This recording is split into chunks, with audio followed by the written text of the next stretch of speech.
Okay, I've been reading a lot in the chat rooms on social media that a lot of new teachers, beginning teachers, and even veteran teachers are struggling with how to deal with parent conferences. So I'm going to share with you 10 or 11 different tips that I've used over the last 28 years that have gotten me to the point where I'm comfortable with parent conferences, and to some degree they're tolerable. And in some cases, I actually enjoy the parent conferences and dealing with the parents. So don't let parents ruin teaching for you. There's an old saying, which is teaching and coaching are great until you get the parents involved.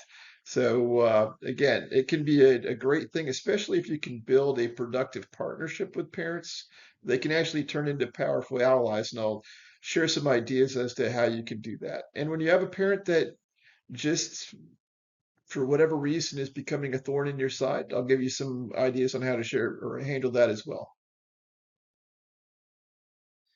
Whenever I'm speaking with a parent, whether it's a parent conference in person or a telephone call, my goal initially, the first thing I want to connect with them on is make sure they understand that we want the same thing.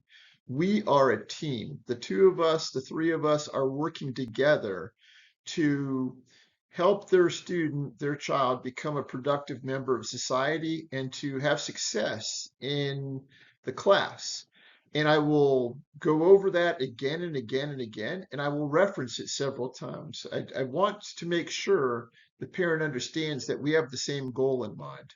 So you instantly, again, I can't reiterate to go back and explain that to the parent several times over the conversation. And you'll find frequently that helps build rapport and helps you open the lines of communication so that you can get on the same team and not allow the child to divide you. Understand that the parents are probably going to be fairly emotional. They're going to be emotionally compromised because somebody that they love is struggling in school and they're getting one side of the story. And I talked about that initially. You need to be clinical. Don't get drawn into an argument or offended or anything else. You have to go in there and understand that you may initially receive some criticism, probably undue, but the parent has gotten one side of the story, and keep it clinical. So you want to stick to facts. And so if a student said something inappropriate, called you on something inappropriate, did something inappropriate, have that documented and reference that. As far as grades go, reference specific grades. The student got a 68 on this, student got a 70 on this, and keep it clinical. Provide data. Again, you can't really argue with data because you can always give the student the test in front of the parent to prove that it's an accurate grade. So keep it clinical.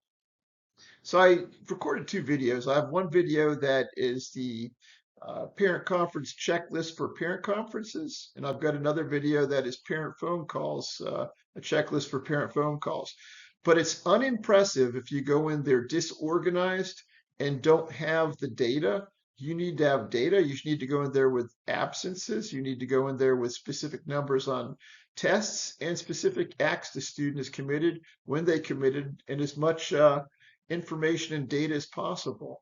I'll put links to both of those videos so that you can click on them if you're going in for a face-to-face parent conference or making a parent phone call. Again, no matter what is said, no matter how inaccurate it is, remember the parent has gotten one side of the story. Don't get drawn into it. Keep it clinical.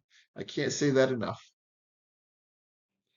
When you started this career, you probably didn't think of yourself as becoming a celebrity.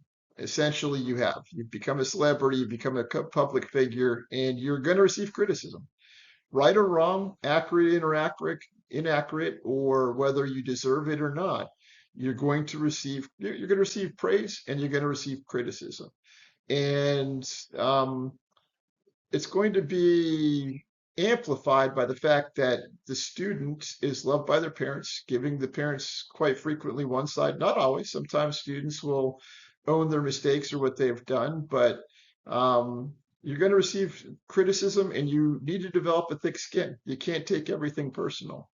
I'm going to put a link to a video later on in this presentation that will talk to you about how to deal with that and how to handle that and how to diffuse some of these situations. But for part of the job, this job comes with criticism because you're a public figure. Over the course of your career, if you do this for any amount of significant time, you're going to come across some parents who are unreasonable. And some of them are going to be rude. Some of them are going to be mean. Um, there are as many different personality types out there as there are people. So you're going to come across people who make your life difficult. When you come across those people, I'll give you some tips. The first thing you want to do is if you are have a parent that you don't want to call because they're very, very rude or they send you a rude email, CC your administration on all the correspondence between you and them. That way, if they claim they've not heard from you, you have documentation that you've reached out to them directly by email. So again, CC administration on all emails, and if they send you a rude email, forward it to administration so they understand that there's an issue here. And we'll talk about some things you can do about that. But you don't need to let people treat you rudely. That's not part of the job. Maybe initially when they reach out to you, but admin should get involved or others should get involved. And you are not required to sit there and just be emotionally beat up by somebody. So again, CC administration on all emails, bring them into the loop, let them know what's going on because not everybody out there gives criticism in a constructive way. If you anticipate there being a problem, either someone has been rude to you by email or by phone, and you set up a parent conference, have administration sit in on it. I know I don't think admin for our school is required to sit in on all parent conferences, but I know if I have an issue with the parents and I need administration in there, I'm going to call them up and say, "Hey, I need you to sit in on this meeting. Here's what's been said. Here are the emails they sent over. Here are the emails I sent over, and I need you in that meeting." I know here in Florida, if a parent is rude, you have the ability to get up and leave. Now, that's going to be a lot easier if you have an administrator in there who intervenes and says, Mr. Cole's done. He's told you what the grades are. He told you what the situation is. He can go now. Versus if you don't have an administrator in there, now you could have some issues. So I highly, highly encourage you to have administration sit in on any parent conferences that you think might become emotionally charged in some fashion. Remember these words, especially if you've not done a lot of parent phone calls. If you are on a parent phone call and things start getting emotionally charged or things start getting going south, um, shut it down. Shut down the conversation. Shut it down politely. Say, look, I don't believe that this conversation is going well. Let's set up a parent conference and then bring an administrator into the loop. Be polite about it. Don't get emotionally charged. Don't argue back or anything. At that point, you just simply say, look, this conversation is not as being as productive as I'd like. I'd like to bring some of our administration into this. Let's set up a parent conference. I'll set it up and take it from there. As I mentioned earlier about keeping things clinical and preparing for your parent conference or your parent phone call. Again, prepare, prepare, prepare. Know all the test grades, know the attendance, know everything you need to know going into that, and be nice, neat, and organized so that you look professional. And if things do get emotionally charged, you know exactly where things are so you can turn to them if things get emotional. Lean on data, data, data, data, exact quotes that have been said, specific days that things have been done. If a kid put their head down, note the time. Give them the time and then give them the project they're supposed to be working on. You want as much data to keep it clinical as possible. Be proactive. If you watch my video about successful parent phone calls, When you get to the end of it, it will talk about how I like to make positive phone calls home so that I can build a relationship, especially with those students who I know I might have to be calling home for. That way, I already have established a relationship with the parent in a positive light before having to make that negative phone call. Now, obviously, we can't do that for every single student. When you're talking about high school, I've got 150 to 180 kids, but there's half dozen that I want to make contact with the parent ahead of time in a positive light if possible. So those students you know that you may be making a negative phone call, find a reason to develop a relationship with the student with the parent first. Also, be proactive with getting ahead of things. If the students aren't doing work, email the parents, call them, let them know. Um, you wanted to make sure they understand you're on their side. And when there's a big void, you're going to end up creating your own problems. I just got done sending out an email to all of my Fs and all of my Ds and anyone who's missed a lot of school so that the parents know. Now, I'll tell you what, if the students have given you a wrong email for the parent or something, they've gone into the system and changed it, that's not going to work out well for the student because eventually they're going to get caught. And then it's very clear that you and the parents are on the same side and the student is not. But the important thing is that the parent should not be blindsided. They're going to be a lot more emotionally charged if they're blindsided than if you keep them in the loop all the way and enlist them as a helper. And I will put a link right here to a video I shot about how to deal with a disruptive student because it talks about problem solving and has some creative ways to um, enlist parents to help. Specifically, I like to text parents when a student is off task or misbehaving and have the parent text them or call them right there to help solve the problem. As you know, the world is crazy right now. This country is so polarized. You are going to have students with different opinions than you do, parents with different political beliefs than you do. And it's our job as professionals to leave that outside of the classroom. Our job is to convey our subject matter in the classroom and not to try to persuade anybody of our political beliefs.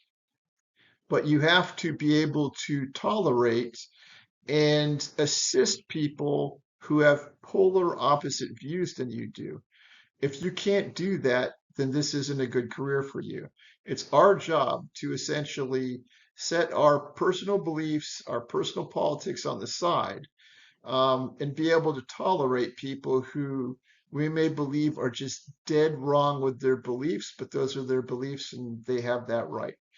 So, again, keep things apolitical in the classroom and understand you're going to come across some people who may hit a nerve and you've got to just water off the back. I take that statement as even a step further, which is not only does it need to be water off the back and we leave our opinions on the sidelines, that we try to help that student and that parent be as successful as possible. That's what we're charged with. Regardless of your personal beliefs, our job is to help those people be as successful as possible. First of all, I'm going to end with this, which is not all parent conferences are bad. I have a lot of former students whose kids I teach, and I've got a number of other parent conferences that I enjoy attending. A lot of times you'll gain useful information or come up with good strategies for the students. But I'll share this also with you. You know what really, really sucks? This really, really sucks, and it happens, is when you screw up and the parent has a point. It happens over 28 years. It's happened to me more than once.